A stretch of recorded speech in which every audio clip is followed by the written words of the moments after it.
Hello student, यह है प्रश्नावली 11.2 का तीसरा प्रश्न। तो तीसरा प्रश्न अब क्या बोल रहा है, देखिए कि ABCD एक आयत है। ठीक है, ये आयत है, दिखने में कुछ ऐसा ना टाइप का भले लग रहा होगा, पर ये त है। ठीक है, तो ABCD एक आयत है जिसमें PQR और S क्रमशः ABBCCD और DA के मध्य बिंदु है।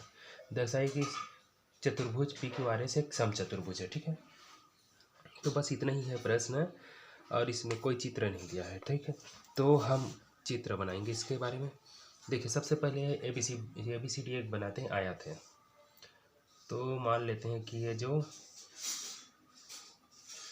ये आयत है। ठीक है, इसका नाम दे देते हैं यहाँ से ABC और D है। ठीक है, तो बोल रहा है कि इसमें जो PQRS क्रमशः ABBCCD और DA के मध्य बिंदु है।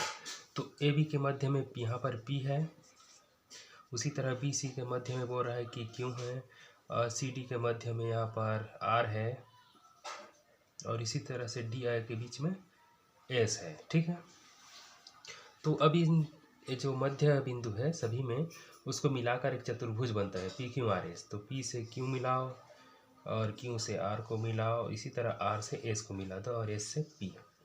तो देखिए चतुर्भुज बन गया। तो हमें यही सिद्ध करना है कि PQRS जो है समचतुर्भुज है। ठीक है, तो समचतुर्भुज के जो गुण होता है, उसका ये गुण होता है कि उसके जो सभी भुजाएं हैं वो आपस में बराबर होते हैं। एक प्रकार से वर्ग भी कह सकते हैं इसके, जैसे वर्ग के सभी भुजा आपस में बराबर होते हैं, तो इसको समचतुर्भुज कहते हैं। ठीक है, तो यही हमें सिद्ध करना है। तो चलिए इसको हल करते हैं। ठीक है, तो सबसे पहले तो चित्र हमने बना लिया। अब बाकी आप ये लिख लेना कि ABCD एक चतुर्भुज है। ठीक है, और बोल देना कि P जो है AB के मध्य बिंदु P है, BC के मध्य बिंदु Q है, CD के मध्य बिंदु R है। ऐसा आप लोग सब लिख लेना। ठीक है, तो फॉर्मेलिटी निभाना पड़ता है सब। ठीक है, मैं आपको इसमें हल करना सिखाऊंगा। ठीक है, किस तरह से इसको सिद्ध करेंगे कि ये सबसे पहले समचतुर्भुज के पहले ये सिद्ध करना पड़ेगा कि ये समांतर चतुर्भुज है कि नहीं। ठीक है, उसके लिए यहाँ पर हमें दो चीज़ करना पड़ेगा। सबसे पहले हम इसमें जो विकर्ण होता है ABCD वाले को, देखिए इसमें A से C वाला विकर्ण बना लेते हैं। ठीक है, A से C विकर्ण बना दिए हैं। आप चाहे तो इसी तरह B से D भी बना सकते हैं, इसे इसका ज़रूरत पड़ेगा बाद में। ठीक है, तो यहाँ पर मैंने गलती करके टेढ़ा बना दिया। ठीक है, तो समझ लेना एक सीधा सीधा है। तो बाकी अब लिख लेना दिया गया है करके। मैं इसमें लिखता हूँ कि क्या है, विकर्ण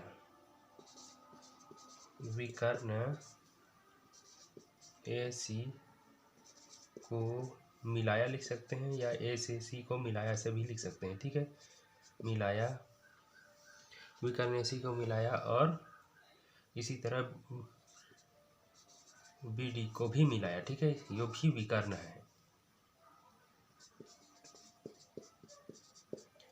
B से D मिला दिया और A से C मिला दिया, क्या है, विकर्ण है चतुर्भुज के। ठीक है, अब तो हमें इसको सिद्ध करना होगा, ये जो अंदर में PQRS है वो एक चतुर्भुज समांतर चतुर्भुज है कि नहीं। ठीक है, सबसे पहले हमें समांतर चतुर्भुज सिद्ध करना है। तो इसके लिए क्या करेंगे, देखिए इसके लिए एक थ्योरम है, उसको जान लेना जरूरी है कि कौन सा थ्योरम है। उसको बोलते हैं मध्य बिंदु प्रमेय, इंग्लिश में बोलेंगे तो मिड पॉइंट थ्योरम। ठीक है, मिड पॉइंट थ्योरम आपको जानना जरूरी है। मिड पॉइंट थ्योरम क्या कहता है कि अगर किसी त्रिभुज में एक भुजा के मध्य में कोई बिंदु हो, और उसी तरह से दूसरी भुजा के मध्य में भी कोई बिंदु हो, ठीक है, तो उन दोनों बिंदुओं को मिलाओगे तो तीसरी भुजा जो है, ये बड़ी वाला, उसके समांतर हो जाती है। ये जो भुजा इसकी समांतर हो जाएगी। मान लीजिए ये A, ये B, ये C है, ये D और ये E है, तो ये थ्योरम के अनुसार ऐसा हो जाएगा, DE जो है AB के समांतर हो जाएगा। ठीक है, और थ्योरम के अनुसार एक और चीज़ होता है, वो ये है, जो DE है ना, वो 1/2 AB हो जाएगा। ठीक है, इसका मतलब ये होता है जो DE की लंबाई है वो इससे आधी हो जाएगी। मान लीजिए ये 10 सेंटीमीटर है, तो ये 5 हो जाएगी। ठीक है, इसी को यहाँ पर इस तरह से सूत्र के रूप में इसे दर्शाएगा। ठीक है, तो यही थ्योरम से इसको सिद्ध करेंगे कि ये जो है समांतर चतुर्भुज है या नहीं, ठीक है। तो इसको आपको याद नहीं होगा, ऐसे करके मैं बता दिया हूँ, तो इसको अब मैं मिटा रहा हूँ, ठीक है, इसको याद रखना। तो अब हम इस विधि से हल करेंगे। तो एक त्रिभुज ले लेते हैं, ये ऊपर वाले को लेते हैं। देखिए त्रिभुज ए से सी से डी लेते हैं, ए सी डी में, ठीक है। ए सी डी ले रहे हैं, ऊपर वाला ये इस तरह से बना हुआ है। देखिए मैं बता देता हूँ, यहाँ पर डी है, यहाँ पर ए है, यहाँ पर सी है, ठीक है। और यहाँ पर मध्य बिंदु में क्या है, एस है, आर है, ठीक। तो इसी त्रिभुज में हमें जो है वो लागू करना है मध्य बिंदु प्रमेय, ठीक है। तो देखिए इसमें हम लिख सकते हैं कि ए डी कहो या डी ए कहो, दोनों एक ही है। डी ए के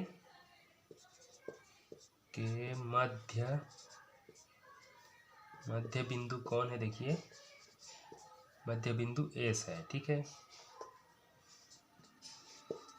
डी से ए के मध्य में क्या है, एस है, ठीक है। इसको मैं अलग से बना दिया हूँ, डी एस ए, देखिए डी एस ए। तो यहाँ पर आपको कन्फ्यूजन लगेगा करके मैं इसको अलग से बनाया हूँ। तो डी ए के मध्य में एस है, उसी तरह वहाँ पर देखिए सी डी से या डी सी जो भी कहो, डी सी के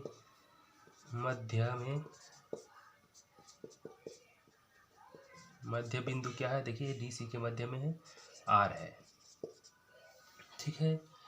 तो दोनों तरफ मध्य बिंदु में आर है, इसलिए ये जो एस आर है वो इसके समांतर हो जाएगा, किसके, ए सी के, ठीक है। ए से सी ऊपर वाला में देखेंगे तो ये से सी ये वाला है और ये एस आर है, और मैं अलग से बनाया हूँ तो एस आर ऐसा दिखेगा और ए सी ऐसा है, ठीक है, समांतर है। साथ में और क्या हो जाएगा, अलग से वो जो बताया था ना आधा हो जाता है करके, तो वैसे हो जाएगा। यहाँ पर एस आर जो है आधा हो जाएगा किसके, ए सी के, तो इसको एस आर बराबर 1/2 ए सी ऐसे लिख सकते हैं, ठीक है। तो यहाँ पर कारण क्या लिखेंगे, कोष्टक में मध्य बिंदु प्रमेय से, ठीक है, मध्य बिंदु प्रमेय से ऐसा होता है, ठीक है। तो यहाँ पर ये जो चतुर्भुज वो बन रहा है पी क्यू आर एस में के, उसका ये वाला भुजा तो सिद्ध हो गया, ठीक है। इसको समीकरण 1 मान लेते हैं। अब इसको मिटा देता हूँ, ये वाला तो हल हो गया। अब उसके जस्ट सामने वाला ये वाला भुजा है, तो उसके सामने में ये भुजा है पी क्यू, तो इधर के त्रिभुज लेते हैं, ठीक है। तो मैं इधर से हल करते जाता हूँ, ठीक है। तो देखिए अब जो त्रिभुज कौन सा त्रिभुज लेंगे, इस पार वाले को, इसको बोलेंगे ए सी बी, ठीक है। ए बी सी लेंगे जी, ए बी सी ये वाला त्रिभुज है यहाँ से, ठीक है। ए बी सी में देखिए इसको मैं अलग से बनाना चाहूँगा तो ये ऐसा बनेगा, यहाँ पर ए है, यहाँ पर बी है, यहाँ पर सी है, देखिए ए बी सी ऐसा है, ए बी सी। और इसके मध्य में क्या है, देखिए यहाँ पर पी है, यहाँ पर क्यू है, ठीक है। थोड़ा से यह है इसका स्याही जो कमज़ोर हो गया है इंक, इसलिए आपको अच्छा क्लियर नज़र नहीं आ रहा होगा। तो इस तरह से है ये। तो इसी में अब देखिए त्रिभुज में ए बी के मध्य में पी है, ए बी के मध्य पी है, उसी तरह बी सी के मध्य में क्यू है। तो लिख सकते हैं ए बी के मध्य पी और बी सी के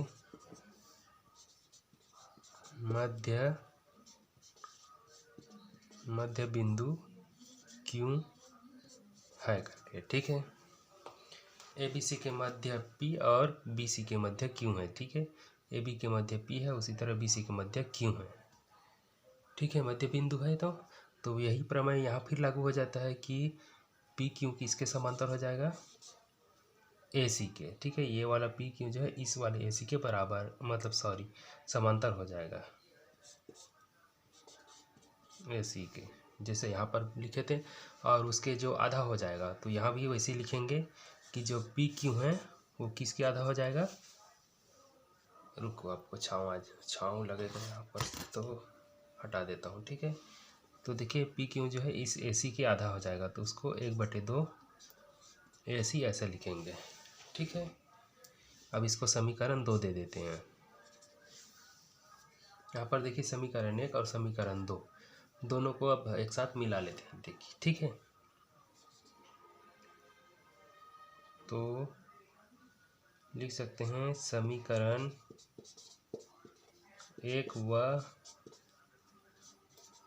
2 से, ठीक है। अब दोनों समीकरण को मिलाएंगे। देखिए एस आर जो है ए सी के समांतर है, यहाँ पी क्यू भी ए सी के समांतर है।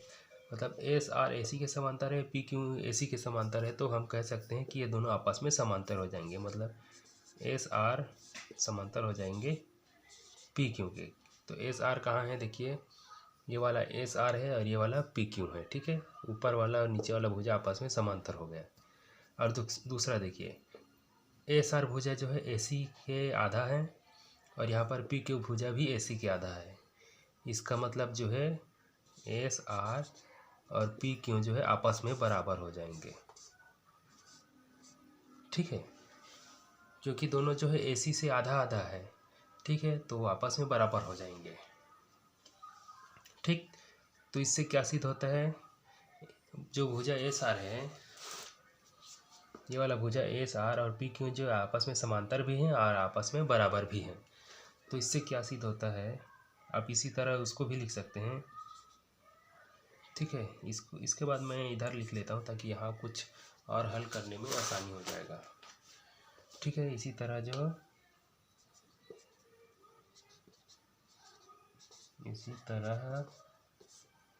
बाकी को भी लिख सकते हैं।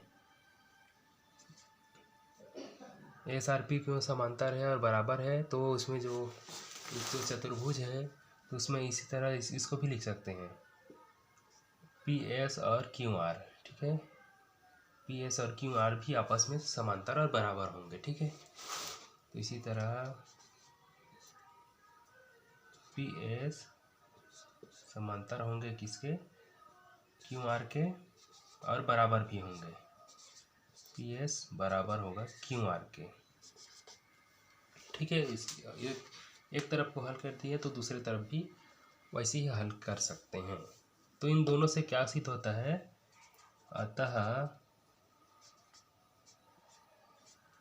अतः सिद्ध कर सकते हैं कि जो चतुर्भुज है,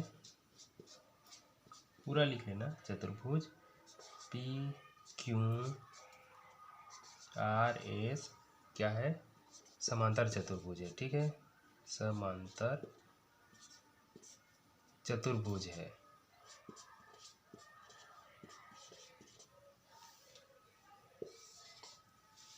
ठीक है। अब तो पी क्यू आर एस जो है समांतर चतुर्भुज सिद्ध हो गया। अब हमें एक क्या सिद्ध करना है कि वो समचतुर्भुज है, ठीक है। प्रश्न के अनुसार देखिए ऊपर तक आ गए हैं, देखिए। तो दर्शाए कि पी क्यू आर एस समचतुर्भुज है। तो समचतुर्भुज के लिए वही नियम होता है कि इसके सभी भुजाएं जो है समान यानी कि बराबर होना चाहिए। तो ये जितना भुजा पी एस है उतने भुजा पी क्यू होना चाहिए और उतना ही जो है क्यू आर होना चाहिए, ठीक है। तो इसको सिद्ध करने के लिए क्या करेंगे, देखिए जिस तरह से हमने एसी को एक विकर्ण लेके हल किए थे, उसी तरह हम जो है बीडी को भी विकर्ण लेके जस्ट इस पार और उस पार को हल कर सकते हैं, ठीक है। तो क्या हो जाएगा, देखिए एसी के बराबर और आधा पी क्यू आया है, ठीक है। उसी तरह जो बीडी के बराबर जो है, मतलब इसके बराबर तो नहीं होगा, बीडी के समांतर जो है क्यू आर आएगा और इससे आधा आएगा, ठीक है। यहाँ से देखिए एस आर जो है ए सी के समांतर आया, एस आर जो है ए सी के समांतर आया और एस आर जो है ए सी से आधा आया। तो अब हम बी डी वाला बात करेंगे, बी से डी वाला, ठीक है। तो इसमें क्या हो जाएगा, देखिए बी डी के समांतर जो है क्यू आर आएगा, लेकिन जो क्यू आर है, ठीक है, जो क्यू आर है वो उसके आधा आ जाएगा। क्यू आर आधा आएगा किसके, बी डी के, ठीक है। जिस तरह से AC के लिए सिद्ध किए थे उसी तरह से BD के लिए भी सिद्ध किया जा सकता है, ठीक है। तो इसी से जो इसको हम समचतुर्भुज सिद्ध कर सकते हैं। देखिए अब बोर्ड को मैं ऊपर करूँगा तो चित्र जो है नहीं दिख पाएगा, ठीक है। तो कोई बात नहीं, हम इसके लिए अलग से चित्र और बना के रख सकते हैं या फिर से बना लेंगे, ठीक है। यहाँ पर अतः है जो कि कलर जो है उभर नहीं रहा तो अच्छा से दिख नहीं रहा है, ठीक है। इधर जो है चमक रहा है लाइट में। तो जो चित्र है इस तरह से है, मैं फिर से एक बार यहाँ पर बना देता हूँ। इस तरह से चित्र है। यहाँ पर एक अलग से और चतुर्भुज है, ये A है, ये B है, ये C है, ये D है। यहाँ पर P है, यहाँ Q है, यहाँ R है, यहाँ S है। और इसी तरह A से C को मिला दिया था और D से B को मिला दिया था, ठीक है। तो हमने AC को लेकर बाकी हल कर लिए हैं। अब इसी तरह BD को भी लेकर हम हल कर सकते हैं, ठीक है। अब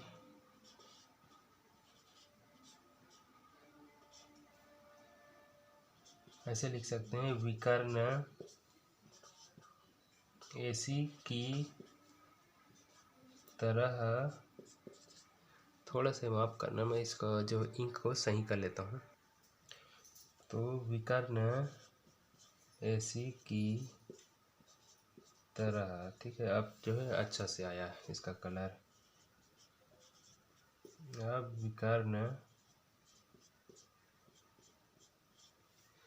विकर्ण AC की तरह DB को हम BD लिखना चाहते हैं तो लिख सकते हैं BD के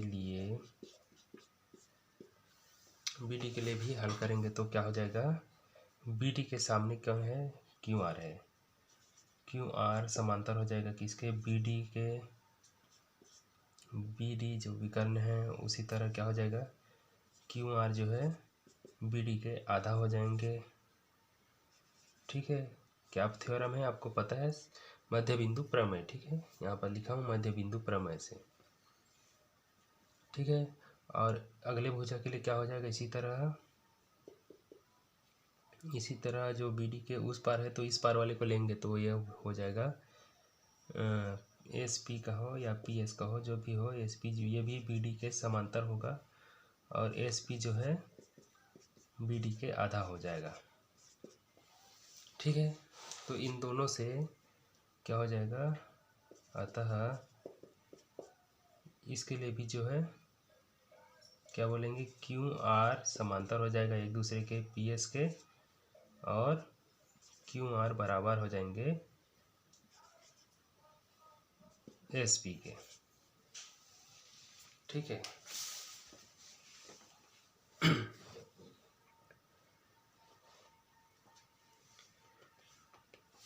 QR कहाँ है, ये देखिए, ये QR है और SP आपस में बराबर हो जाएंगे, ठीक है। इतना तो वो तो पहले से हल कर लिए हैं, ठीक है। ये देखो PS QR तो आपस में बराबर हैं, लेकिन एक बात और यहाँ हल करने वाली बात ये है कि चूँकि आयत के विकर्ण आपस में बराबर होते हैं, ठीक है, आपस में बराबर होते हैं। इसका मतलब क्या होगा, ये जो विकर्ण हैं B से D और विकर्ण AC आपस में बराबर होंगे तो AC बराबर BD हो जाएगा, ठीक है। AC बराबर BD, इसका मतलब क्या है कि जो AC के बराबर जो भुजा था, मतलब उसके आधा आधा में, जैसे कि AC के वाले में देखेंगे तो ऊपर वाला में समीकरण एक और दो को तरफ को देखोगे तो पता चलेगा, ये जो AC के आधा में SR था और AC के आधा में जो PQ था, ठीक है। उसी तरह BD के आधा में QR होगा और BD के आधा में SP होगा। इसका मतलब ये हो जाएगा अतः अब ये दोनों AC और BD जो है आपस में बराबर हो गए तो बाकी भुजाएं भी आपस में बराबर हो जाएंगी। जैसे कि पी क्यू के बराबर जो है ये वाला पी एस हो जाएगा, और इसके बराबर क्या हो जाएगा, एस आर हो जाएगा, और इसके एस आर के बराबर जो है इधर क्यू आर हो जाएगा। ठीक है, क्यों बराबर हो रहा है देखिए, पिछले वाले देखिए, ए सी की आधा में पी क्यू था। ठीक है, ए सी की आधा मतलब पी क्यू जो है ए सी की आधा है, उसी तरह एस आर जो है ए सी की आधा है। ये जो एस आर है ये ए सी से आधा लंबाई का है। मान लीजिए ए सी जो है 10 है तो ये 5 है। ठीक है, और ये वाला भी पी क्यू जो है ये भी 5 है मान ली जाए। और हमने बाद में हल किया तो बी डी जो है ए सी के ही बराबर है, क्योंकि जो आयत के विकर्ण आपस में बराबर होते हैं। ठीक है, नियम पता है। तो जो बी डी वाला जो लाइन है ये भी ए सी के जितना है, 5 है। तो इसके समांतर में कौन है, ये वाला क्यू आर, तो ये भी इसके आधा हो रहा है, तो ये भी 5 हो जाएगा। और इसके समांतर में ये है एस पी, तो ये भी 5 हो जाएगा। तो देखिए ये 5 ये 5 ये 5, चारों भुजा जो है 5-5 सेंटीमीटर का हो जाएगा, मान लेते हैं ऐसा। तो इसका मतलब ये है कि सभी भुजा आपस में बराबर हैं, और सभी भुजा आपस में बराबर है इसलिए क्या हो जाएगा, ये समचतुर्भुज हो जाएगा। ठीक है, इसलिए पी क्यू आर एस एक समचतुर्भुज है। ठीक है, ये जो मात्रा यहाँ लगेगा। ठीक, तो ये मैं यहाँ पर जो है बहुत शॉर्टकट में बता दिया हूँ। थोड़ा सी और इसको बढ़ाया जा सकता था, लेकिन समय की कमी के कारण मैं इसको थोड़ा जल्दी बताने की कोशिश कर दिया हूँ। बस आप लोग को समझाना मेन मकसद था। आप लोग समझ गए होंगे तो अच्छी बात है। और अगर चैनल को सब्सक्राइब नहीं किया तो प्लीज़ सब्सक्राइब कर लेना, और इसको लिखना चाहे तो लिख लेना। बहुत बड़ा क्वेश्चन है ये, मतलब हल किए तो बहुत बड़ा हो गया देखिए। ठीक है, तो इसको आप नोट करना चाहे तो नोट कर लेना पहुँच करके। मिलते हैं इसी तरह से नेक्स्ट क्वेश्चन के साथ। ठीक है।